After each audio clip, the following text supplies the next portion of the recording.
series of strength-sapping challenges in the jungles of Borneo, I've reached a river big enough to take a raft.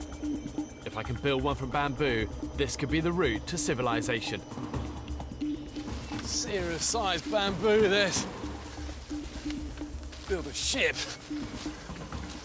Bamboo is great for raft building. It's so buoyant because of all the air in all of these chambers. Okay, there's also a lot of weight to it though. You want to try and pick one that when it goes, it falls down over there by the river. And then what I can do is pick the very top bits that's green and thinner, cut that into sections, and then make a raft out of that. Want to start cutting on the side where you want it to fall. This side isn't under tension, so you can safely make a big notch in the stem. If you tried this on the tension side first, the bamboo could splinter, with possible fatal consequences. It might seem like a lot of effort, but cutting down a fresh length will ensure you aren't working with something that's rotten.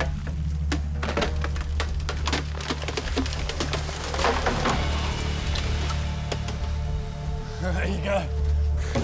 With the bamboo down, it's a straightforward job to cut it into a number of equal lengths.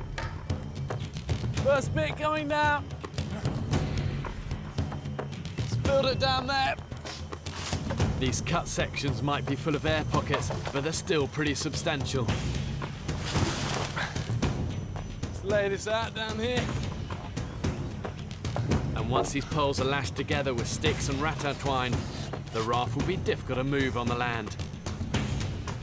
Okay, then that is good and strong. And we'll do the same about here.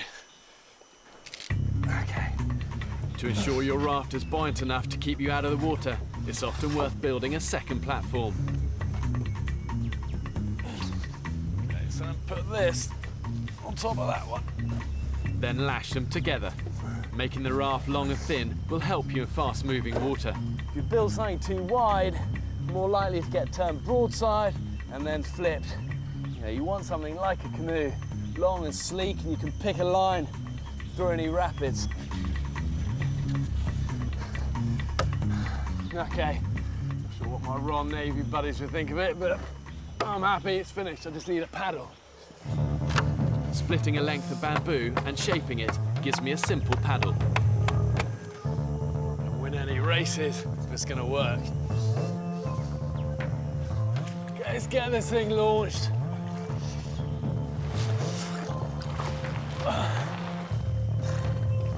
Okay, moment of truth. That's good, well at least I'm up out of the water. The current's strong and it whips me downstream. I need the paddle more for controlling the raft than to drive it forward. That's why you can never relax for a second in a jungle river. Any jungle river needs to be treated with extreme caution. The brown water can conceal all sorts of debris, and small rapids usually indicate hidden hazards under the surface. You need to stay alert and try and pick a line through all of these little mini rapids. This raft is not that stable. I'm through the rapids, but in this strong current I can't relax for an instant. Even the banks of jungle rivers need to be treated with caution. They're often unstable, and there's more deadfall here than in the forest itself. Wow, look at that. You wouldn't want to have been here when that was all coming down. I'm wet and I'm tired. Hands still quite throbbing from that snake bite. But after several hours on the river, I see what I'm looking for. Civilization, at last.